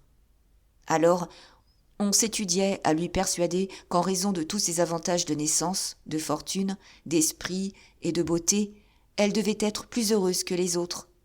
Et c'était à elle que par une étrange dérive de la destinée, ce malheur arrivait, incroyable, inouï, d'être abandonnée la première nuit de ses noces. Car elle était abandonnée, elle n'en doutait pas. Elle était sûre que son mari ne rentrerait pas, elle ne l'attendait pas. Le duc de Sairmeuse battait les environs avec quelques domestiques, mais elle savait bien que c'était peine perdue, qu'il ne rencontrerait pas Martial. Où pouvait-il être ? Près de Marie-Anne, certainement. Madame Blanche ne pouvait l'imaginer ailleurs. Et à cette pensée atroce qui l'obsédait, elle sentait la folie envahir son cerveau. Elle comprenait le crime, elle rêvait la vengeance qu'on demande au fer ou au poison. Martial, à Montaignac, avait fini par s'endormir. Madame Blanche, quand vint le jour, changea pour des vêtements noirs sa robe blanche de mariée, et on la vit errer comme une ombre dans les jardins de Sairmeuse. Elle n'était plus, véritablement, que l'ombre d'elle-même. Cette nuit d'indicible torture avait pesé sur sa tête plus que toutes les années qu'elle avait vécues. Elle passa la journée enfermée dans son appartement, refusant d'ouvrir au duc de Sairmeuse et même à son père. Dans la soirée seulement, vers les 8 heures, on eut des nouvelles. Un domestique apportait les lettres adressées par Martial à son père et à sa femme. Pendant plus d'une minute, Madame Blanche hésita à ouvrir celle qui lui était destinée. Son sort allait être fixé. Elle avait peur. Enfin, elle rompit le cachet et lut. « Madame la marquise, entre vous et moi, tout est fini, et il n'est pas de rapprochement possible. De ce moment, reprenez votre liberté. Je vous estime assez pour espérer que vous saurez respecter le nom de Sairmeuse que je ne puis vous enlever. Vous trouverez comme moi, je pense, une séparation amiable préférable au scandale d'un procès. Quand mes hommes d'affaires régleront vos intérêts, souvenez-vous que j'ai 300 000 livres de rente. Martial de Sairmeuse. » Madame Blanche chancela sous le coup terrible. C'en était fait. Elle était abandonnée. Et abandonnée, pensait-elle, pour une autre. Mais elle se roidit, et d'une voix stridente. « Oh, cette Marie-Anne !» s'écria-t-elle. « Cette créature ! Je la tuerai !» Chapitre 40. Les 24 mortelles heures passées par Madame Blanche à mesurer l'étendue de son horrible malheur, le duc de Sairmeuse les avait employées à tempêter et à jurer, à faire crouler les plafonds. Lui non plus, il ne s'était pas couché. Après des recherches inutiles aux environs, il était revenu à la grande galerie du château et il l'arpentait d'un pied furieux. Il tombait de lassitude, après un accès de colère qui avait duré une nuit et un jour, quand on lui apporta la lettre de son fils. Elle était brève. Martial ne donnait à son père aucune explication. Il ne mentionnait même pas la rupture qu'il venait de signifier à sa femme. « Je ne puis me rendre à Sairmeuse, monsieur le duc, » écrivait-il, « et cependant, nous voir est de la dernière importance. Vous approuverez, je l'espère, mes déterminations, quand je vous aurai exposé les raisons qui les ont dictées. Venez donc à Montaignac, le plus tôt sera le mieux. Je vous attends. » S'il n'eût écouté que les suggestions de son impatience, le duc de Sairmeuse eût fait atteler à l'instant même, et se fût mis en route. Mais pouvait-il, décemment, abandonner ainsi brusquement le marquis de Courtornieu, qui avait accepté son hospitalité, et Madame Blanche, la femme de son fils, en définitive ? S'il eût pu les voir encore, leur parler, les prévenir, il l'essaya en vain. Madame Blanche s'était enfermée et refusait d'ouvrir. Le marquis s'était mis au lit, avait envoyé chercher un médecin qui l'avait saigné, et il se déclarait à la mort. Le duc de Sairmeuse se résigna donc à une nuit encore d'incertitude, vraiment intolérable pour un caractère comme le sien. « Attendons, » se disait-il. « Demain, à l'issue du déjeuner, je saurai bien trouver un prétexte pour m'esquiver quelques heures sans dire que je vais rejoindre Martial. » Il n'eut pas cette peine. Le lendemain, sur les 9 heures du matin, comme il finissait de s'habiller, on vint lui annoncer que M. de Courtornieu et sa fille l'attendaient au salon. Surpris, il se hâta de descendre. Quand il entra, le marquis de Courtornieu, qui était assis dans un fauteuil, se dressa tout d'une pièce, s'appuyant sur l'épaule de tante Médie. Et madame Blanche s'avança d'un pas raide, pâle et défaite, autant que si on lui eût tiré des veines la dernière goutte de sang. « Nous partons, monsieur le duc, dit-elle froidement, et nous venons vous faire nos adieux. »« Comment ? Vous partez ? Vous ne voulez pas… » D'un geste doux, la jeune femme l'interrompit, et, tirant de son corsage la lettre de rupture, elle la tendit à monsieur de Sairmeuse en disant « Veuillez prendre connaissance de ceci, monsieur le duc. » D'un seul coup d'œil, il lut, et son saisissement fut tel qu'il ne trouva même pas un juron. « Incompréhensible, balbutia-t-il, inimaginable. »« Inimaginable, en effet, » répéta la jeune femme d'un ton triste, mais sans amertume. « Je suis mariée d'hier, et me voici abandonnée. Il eût été généreux de réfléchir la veille et non le lendemain. Dites pourtant à Martial que je lui pardonne d'avoir brisé ma vie, d'avoir fait de moi la plus misérable des créatures. Je lui pardonne aussi cette insulte suprême de me parler de sa fortune. Je souhaite qu'il soit heureux. Allons, adieu, monsieur le duc. Nous ne nous reverrons plus. Adieu. » Elle prit le bras de son père et ils allaient se retirer. Monsieur de Sairmeuse, qui s'était un peu remis, n'eut que le temps de se jeter devant la porte. « Vous ne partirez pas ainsi, » s'écria-t-il. « Je ne le souffrirai pas. Attendez au moins que j'aie vu Martial. Il n'est peut-être pas coupable autant que vous le croyez. »« Oh, assez !» interrompit le marquis. « Assez !» Il dégagea de son bras le bras de sa fille et d'une voix affaiblie. « À quoi bon des explications ?» poursuivit-il. « Hélas, il est de ces outrages qui ne se réparent pas. Puisse votre conscience vous pardonner comme je vous pardonne moi-même. Adieu. » Cela fut dit si parfaitement, avec une intonation si juste et un tel accord de gestes, que M. de Sairmeuse en fut ébloui. C'est d'un air absolument ahuri qu'il regarda s'éloigner le marquis et sa fille, et ils étaient déjà loin quand il s'écria « Cafard ! Me croit-il sa dupe ?» Dupe. M. de Sairmeuse l'était si peu que sa seconde pensée fut celle-ci. Où veut-il en venir avec cette comédie ? Il dit qu'il nous pardonne. C'est donc qu'il nous réserve quelques coups de Jarnac. Cette conviction l'emplit d'inquiétude. En vérité, il ne se sentait pas de force à lutter de perfidie contre le marquis de Courtornieu. « Mais Martial lui damera le pion, » s'écria-t-il. « Oui, il faut voir Martial. » Si grande était son anxiété et telle son impatience que de sa main il aida à atteler la voiture qu'il avait commandée et que, prenant le fouet, il voulut conduire lui-même.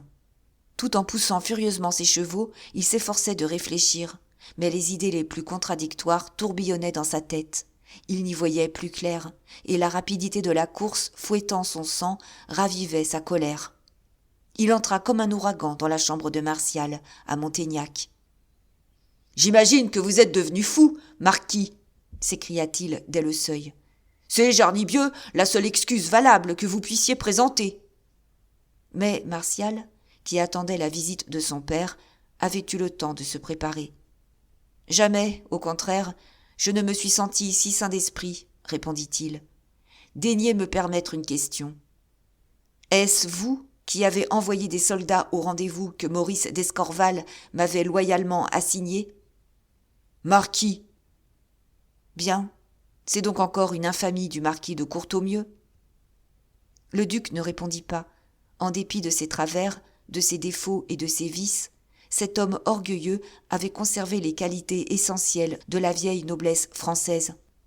La fidélité à la parole jurée et une admirable bravoure. Il trouvait tout naturel que Martial se battît avec Maurice. Il jugeait ignoble ce fait d'envoyer des soldats saisir un ennemi loyal et confiant.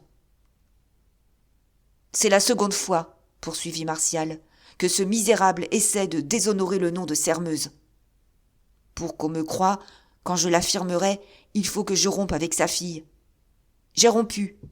Je ne le regrette pas, puisque je ne l'avais vraiment épousée que par condescendance, pour vous, par faiblesse, parce qu'il faut se marier et que toutes les femmes, hormis une seule que je ne puis avoir, ne me sont rien. » Mais cela ne rassurait pas le duc de Sermeuse. « C'est fort joli ce galimatia sentimental, dit-il. Vous n'en avez pas moins perdu la fortune politique de notre maison. » Un fin sourire glissa sur les lèvres de Martial. « Je crois au contraire que je la sauve, dit-il. Ne nous abusons pas. Toute cette affaire du soulèvement de Montaignac est abominable, et vous devez bénir l'occasion qui vous est offerte de dégager votre responsabilité. Avec un peu d'adresse, vous pouvez rejeter tout l'odieux des représailles sur le marquis de Courtornieu et ne garder pour vous que le prestige du service rendu. » Le duc se déridait, il entrevoyait le plan de son fils. « Jarnibieux, marquis, s'écria-t-il, savez-vous que c'est une idée, cela ?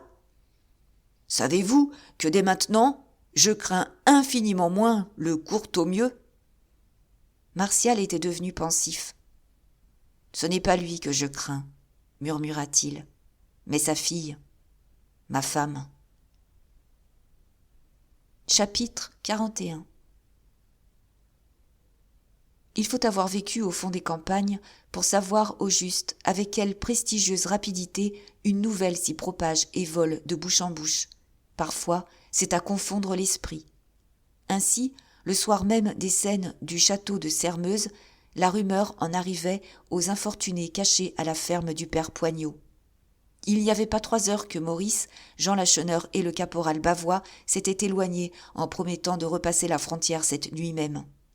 Après mûre réflexion, l'abbé Midon avait décidé qu'on ne dirait rien à M. d'Escorval de la brusque apparition de son fils et qu'on lui dissimulerait même la présence de Marie-Anne. Son état était si alarmant encore que la moindre émotion pouvait décider quelque complication mortelle. Vers les 10 heures, le baron s'étant assoupi, l'abbé Midon et madame d'Escorval étaient descendus dans une salle basse de la ferme pour causer librement avec Marie-Anne, quand l'aîné des fils Poignot parut la figure bouleversée. Ce grave gars était sorti après souper avec plusieurs de ses camarades pour aller admirer de loin les splendeurs des fêtes de Sermeuse, et il revenait en toute hâte apprendre aux hôtes de son père les étranges événements de la soirée. « C'est inconcevable, » murmurait l'abbé Midon abasourdi. Pas si inconcevable, le prêtre l'eût bien compris, si l'idée lui fût venue d'observer Marie-Anne. Elle était devenue plus rouge que le feu, elle baissait la tête et autant que possible s'écartait du cercle de la lumière. C'est qu'il ne lui était pas possible de méconnaître un trait de cette grande passion que le jeune marquis de Sermeuse lui avait déclarée le soir où il lui avait offert son nom en même temps qu'il lui avouait son aversion pour sa fiancée. Ce qui s'était passé dans l'âme de Martial, il lui semblait qu'elle le devinait. Mais l'abbé Midon était trop préoccupé pour rien voir. Son premier étonnement dissipé, il était devenu sombre, et le froncement de ses sourcils trahissait l'effort de sa pensée. Il ne sentait que trop, et les autres comprenaient comme lui, que ces étranges événements rendaient leur situation plus périlleuse que jamais. « Il est inouï, murmurait-il, que Maurice ait osé cette folie, après ce que je venais de lui dire. L'ennemi le plus cruel du baron d'Escorval n'agirait pas autrement que son fils. Enfin, attendons à demain avant de rien décider. » Le lendemain, on apprit la rencontre de la Rêche. Un paysan qui avait assisté de loin aux préliminaires de ce duel, qui ne devait pas finir, put donner les détails les plus circonstanciés. Il avait vu les 2 adversaires tomber en garde, puis les soldats accourir et se mettre à la poursuite de Maurice, de Jean et de Bavois.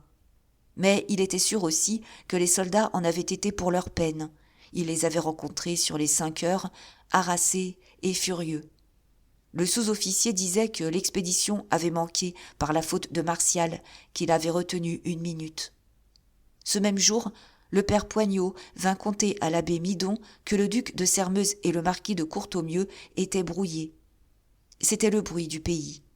Le marquis était rentré au château de Courtornieu avec sa fille et le duc était parti pour Montaignac. Cette dernière nouvelle devait rassurer l'abbé Midon, mais ses transes avaient été trop poignantes pour échapper au baron d'Escorval. « Vous avez quelque chose, curé ?» lui dit-il. « Rien, monsieur le baron, rien absolument. »« Aucun péril nouveau ne nous menace ?»« Aucun, je vous jure. » L'assurance du prêtre et ses protestations ne semblèrent pas convaincre M. d'Escorval. « Oh, ne jurez pas, curé. Avant-hier soir, tenez, quand vous êtes remonté ici, à mon réveil, vous étiez plus pâle que la mort, et ma femme, certainement, venait de pleurer. Pourquoi ? » D'ordinaire, quand l'abbé Midon ne voulait pas répondre à certaines questions de son malade, il lui imposait silence, en lui disant, ce qui était vrai d'ailleurs, que s'agiter et parler, c'était retarder sa guérison. Habituellement, le baron obéissait. Cette fois, il résista. « Il dépend de vous, curé, poursuivit-il, de me rendre ma tranquillité. Avouez-le, vous tremblez qu'on ne découvre ma retraite. Cette crainte me torture aussi. Eh bien, jurez-moi que vous ne me laisserez pas reprendre vivant, et vous me rendez la paix. »« Je ne puis jurer cela, » murmura l'abbé en pâlissant. Le regard de M. d'Escorval se voila. « Et pourquoi donc ?» insista-t-il. « Si j'étais repris, qu'arriverait-il ? On me soignerait, et dès que je pourrais me tenir debout, on me fusillerait.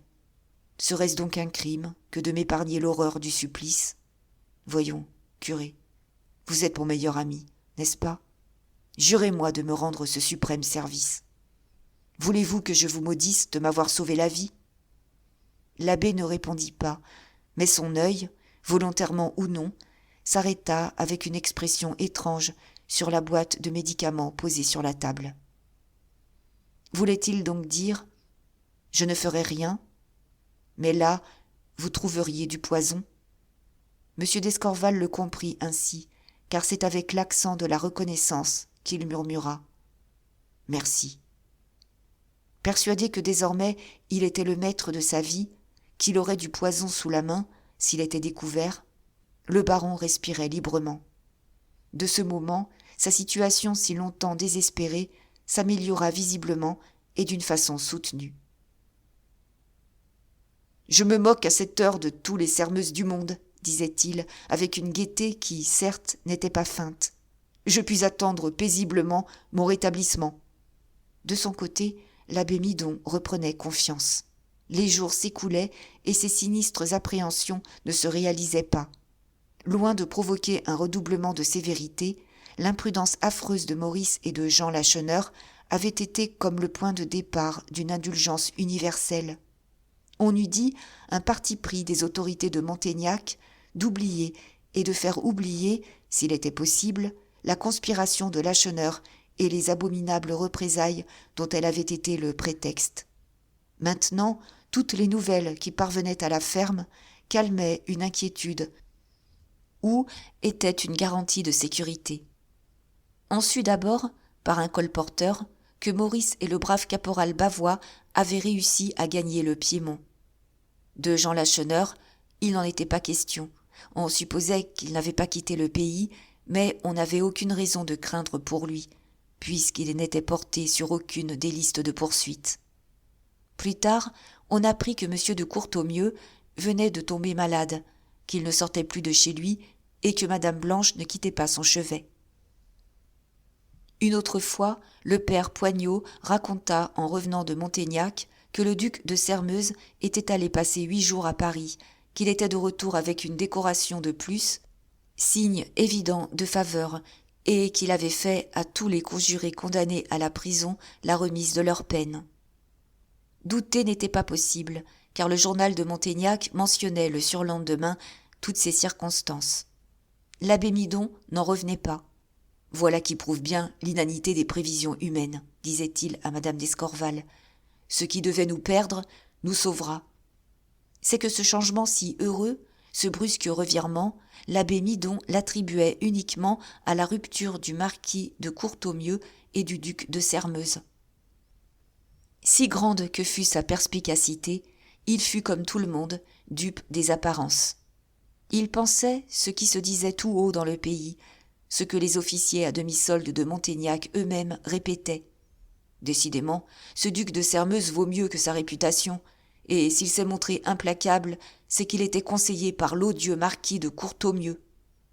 Seule Marie-Anne soupçonnait la vérité. Il lui semblait qu'elle reconnaissait le génie de Martial, cet esprit souple, se plaisant aux coups de théâtre, toujours épris de l'impossible. Un secret pressentiment lui disait que c'était lui qui, secouant son apathie habituelle, dirigeait avec une habileté souveraine les événements et usait et abusait de son ascendant sur l'esprit du duc de Sairmeuse. « Et c'est pour toi, Marie-Anne, lui disait une voix au-dedans d'elle-même, c'est pour toi que Martial agit ainsi. Qu'importe à cet insoucieux égoïste tous ces conjurés obscurs qu'il ne connaît pas. S'il les protège, c'est pour avoir le droit de te protéger, toi et ceux que tu aimes. S'il a fait remettre les prisonniers en liberté, n'est-ce pas qu'il se propose de faire réformer le jugement injuste qui a condamné à mort le baron d'Escorval innocent ? Elle sentait diminuer son aversion pour Martial lorsqu'elle songeait à cela. Et dans le fait, n'était-ce pas de l'héroïsme de la part d'un homme dont elle avait repoussé les offres éblouissantes ? Pouvait-elle méconnaître tout ce qu'il y avait de réelle grandeur dans la façon dont Martial, plutôt que d'être soupçonné d'une lâcheté, avait révélé un secret qui pouvait renverser la fortune politique du duc de Sairmeuse ? Et cependant, jamais l'idée de cette grande passion d'un homme vraiment supérieur ne fit battre son cœur plus vite. Jamais elle n'en éprouva un mouvement d'orgueil. Hélas, rien n'était plus capable de la toucher. Rien ne pouvait plus la distraire de la noire tristesse qui l'envahissait. 2 mois après son arrivée à la ferme du père Poignot, elle n'était plus que l'ombre de cette belle et radieuse Marie-Anne, qui jadis, sur son passage, recueillait tant de murmures d'admiration. Elle maigrissait et dépérissait à vue d'œil, pour ainsi dire. Ses joues se creusaient. Chaque matin, elle se levait plus pâle que la veille. Chaque jour élargissait le cercle bleuâtre qui cernait ses grands yeux noirs. Vive et active autrefois, elle était devenue paresseuse et lente. Elle ne marchait plus, elle se traînait. Souvent, elle restait des journées entières immobile sur une chaise, les lèvres contractées comme par un spasme, le regard perdu dans le vide. Parfois, de grosses larmes roulaient silencieuses le long de ses joues. Les gens de la ferme, et Dieu sait cependant si les campagnards sont durs, ne pouvaient se défendre d'émotion en la regardant, et ils la plaignaient. « Pauvre fille !» répétaient-ils entre eux, « ce qu'elle mange ne lui profite guère. Il est vrai qu'elle ne mange, autant dire, rien. » « Dame, disait le père Poignot, faut être juste, elle n'a pas de chance. Elle a été élevée comme une reine, et maintenant la voilà à la charité. Son père a été guillotiné, elle ne sait ce qu'est devenu son frère. On se ferait du chagrin à moins. » À maintes reprises, l'abbé Midon, inquiet, l'avait questionné. « Vous souffrez, mon enfant, lui disait-il de sa bonne voix grave. Qu'avez-vous ? » ?»« Je ne souffre pas, monsieur le curé. »« Pourquoi ne pas vous confier à moi ? Ne suis-je pas votre amie ? Que craignez-vous ?» Elle secouait tristement la tête et répondait. « Je n'ai rien à confier. » Elle disait rien, et cependant elle se mourait de douleur et d'angoisse. Fidèle à la promesse que lui avait arrachée Maurice, elle n'avait rien dit, ni de sa position, ni de ce mariage à la fois nul et indissoluble, contracté dans la petite église de Vigano. Et elle voyait approcher avec une inexprimable terreur le moment où il lui serait impossible de dissimuler sa grossesse. Déjà, elle n'y parvenait qu'au prix de tortures de tous les instants, et qu'en risquant sa vie et celle de son enfant. Et encore, réussissait-elle véritablement ? 2 ou 3 fois, l'abbé Midon avait arrêté sur elle un regard si perspicace qu'elle en avait perdu contenance. Était-il sûr qu'il ne doutât de rien ? Les autres ne savaient rien, elle en était certaine. Tout autre qu'elle eût peut-être été soupçonnée, mais elle, sa réputation seule la mettait à l'abri de tout soupçon. Et, nature droite et loyale, elle se révoltait de ce continuel mensonge. Elle s'indignait de voler ainsi son renom de sagesse et de vertu. La honte, pensait-elle, n'en sera que plus grande quand tout se découvrira. Ses angoisses étaient affreuses. Que faire? Avouer? Elle eût osé les premiers jours. Maintenant, elle ne s'en sentait pas le courage. Fuir? Mais où aller? Quel prétexte donner ensuite? Ne perdrait-elle pas ainsi cet avenir avec Maurice, dont l'espoir seul la soutenait? Elle songeait à fuir cependant, quand un événement lui vint en aide qui lui sembla le salut. L'argent manquait à la ferme. Les proscrits ne pouvaient rien tirer du dehors, sous peine de se livrer. Et le père Poignot était à bout de ressources. L'abbé Midon se demandait comment sortir d'embarras, quand Marie-Anne lui parla du testament de Chanlouineau en sa faveur, et de l'argent caché sous la pierre de la cheminée de la belle chambre. « Je puis sortir de nuit, » disait Marie-Anne, « courir à la borderie, m'y introduire, prendre l'argent et l'apporter ici. Il est bien à moi, n'est-ce pas ?» Mais le prêtre, après un moment de réflexion, jugea cette démarche impossible. « Vous seriez peut-être vu, dit-il, et qui sait, arrêté. On vous interrogerait. Quelles explications plausibles donner? Sans compter que les scellés doivent avoir été mis partout. Les brisés se seraient donné l'idée qu'un vol a été commis, c'est-à-dire éveiller l'attention. Que faire alors? Agir au grand jour. Vous n'êtes nullement compromise, vous. Reparaissez demain, comme si vous reveniez du Piémont. Allez trouver le notaire de Sermeuse, faites-vous mettre en possession de votre héritage, et installez-vous à la borderie. Marie-Anne frissonnait. Habiter la maison de Chanlouineau, bégaya-t-elle. Moi, toute seule? Si le prêtre aperçut le trouble de la malheureuse, il n'en tint compte. Visiblement, le ciel nous protège, ma chère enfant, reprit-il. Je ne vois que des avantages à votre installation à la borderie, et pas un inconvénient. Nos communications seront faciles, et avec quelques précautions, sans danger. Nous choisirons avant votre départ un point de rendez-vous, et 2 ou 3 fois par semaine, vous vous y rencontrerez avec le père Poignot. L'espérance brillait dans ses yeux, et plus vite, il poursuivit. Et dans l'avenir, dans 2 ou 3 mois, vous serez plus utile encore. Dès qu'on sera accoutumé dans le pays à votre séjour à la borderie, nous y transporterons le baron. Sa convalescence y sera bien plus rapide que dans le grenier étroit et bas où nous le cachons et où il souffre véritablement du manque d'air et d'espace. Il parlait si vite que Marie-Anne n'avait pu seulement ouvrir la bouche. Comme il s'arrêtait, elle hasarda une objection. « Que pensera-t-on de moi ?» balbutia-t-elle, « en me voyant m'établir comme cela, tout à coup, dans les biens d'un homme qui n'était pas mon parent ?» Le prêtre ne voulut pas comprendre l'appréhension de Marie-Anne. « Que voulez-vous qu'on pense ?» fit-il. « Que vous importe l'opinion ?» Et après une pause, « Pour vous-même, ma pauvre enfant, prononça-t-il, sortir d'ici où vous vivez enfermée est indispensable. Ce vous sera un bienfait de vous retrouver au grand air, libre, seul. » Le ton de l'abbé, l'expression de son visage, ses regards parurent si étranges à Marie-Anne qu'elle devint plus blanche que la muraille contre laquelle elle s'appuya toute défaillante. « Je ne m'étais pas trompée, » se dit-elle. « Il sait. » « D'ailleurs, » insista l'abbé d'un ton péremptoire, « il n'y a pas à hésiter. » La détermination prise restait à en régler l'exécution avec assez d'habileté pour n'éveiller aucun soupçon et ne laisser au hasard que le moins de prise possible. Il fut convenu que, dans la nuit même, le père Poignot conduirait Marie-Anne jusqu'à la frontière où elle prendrait la diligence qui fait le service entre le Piémont et Montaignac et qui traverse le village de Sermeuse. C'est avec le plus grand soin que l'abbé Midon avait dicté à Marie-Anne la version qu'elle donnerait de son séjour à l'étranger.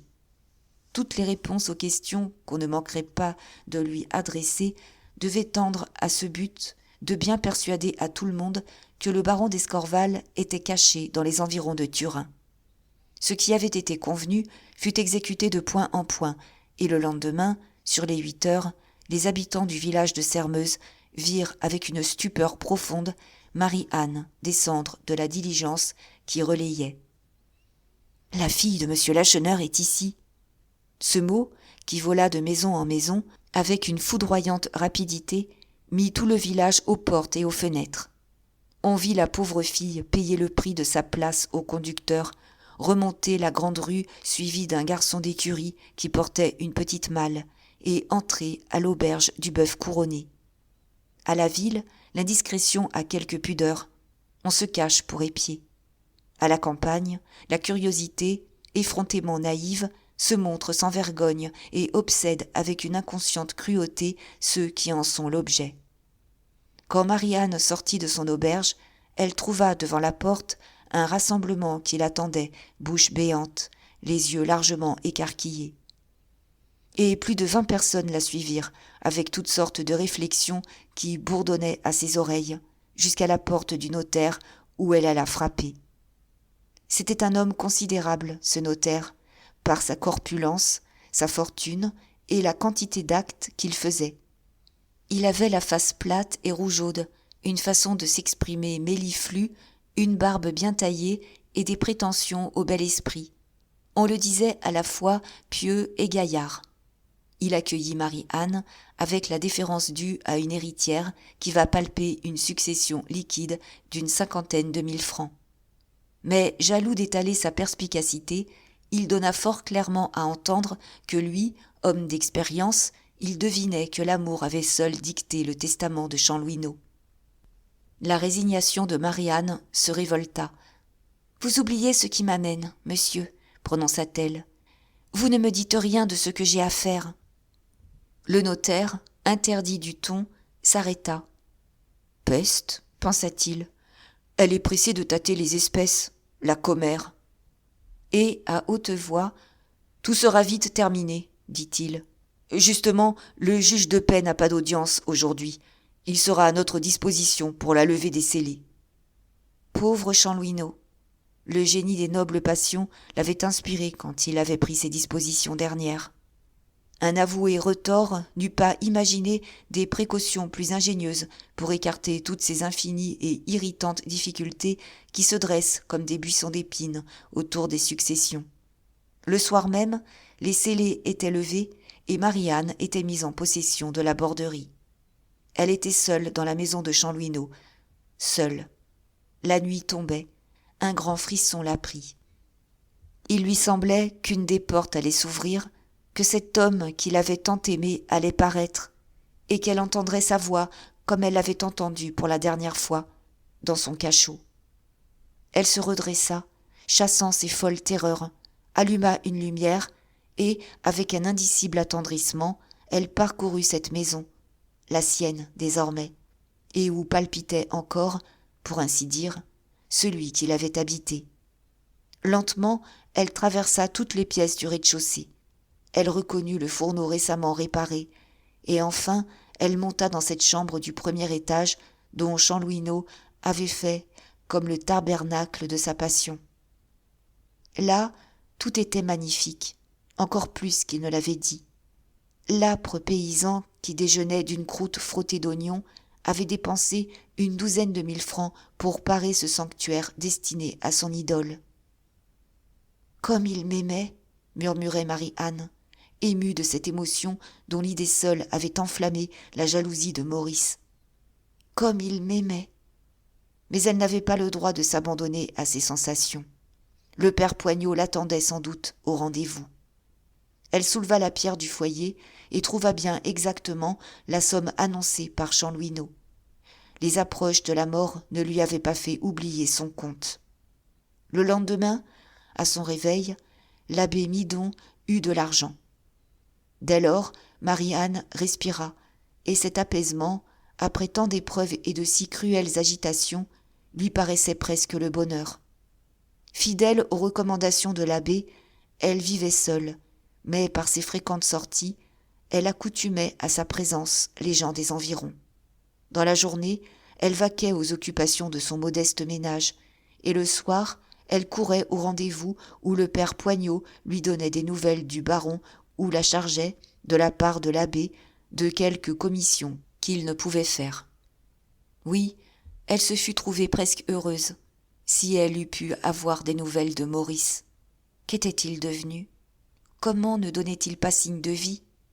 Que n'eût-elle pas donné pour un conseil de lui? C'est que le moment approchait où il allait lui falloir un confident, des secours, des soins, et elle ne savait à qui se confier. En cette extrémité, et lorsque véritablement elle perdait la tête, elle se souvint de ce vieux médecin qui avait reconnu son état à Saliente, qui lui avait témoigné un si paternel intérêt et qui avait été un des témoins de son mariage à Vigano. « Celui-là me sauverait, s'écria-t-elle, s'il savait, s'il était prévenu. » Elle n'avait ni à temporiser, ni à réfléchir. Elle écrivit sur-le-champ au vieux médecin et chargea un jeune gars des environs de porter sa lettre à Vigano. « Le monsieur a dit que vous pouviez compter sur lui, » dit à son retour le jeune commissionnaire. Ce soir-là, en effet, Marie-Anne entendit frapper à sa porte. C'était bien cet ami inconnu qui venait à son secours. Cet honnête homme resta 15 jours caché à la Borderie. Quand il partit un matin, avant le jour, il emportait sous son grand manteau un enfant, un garçon, dont il avait juré, les larmes aux yeux, de prendre soin comme de son enfant à lui. Marie-Anne avait repris son train de vie. Personne, dans le pays, n'eut seulement un soupçon.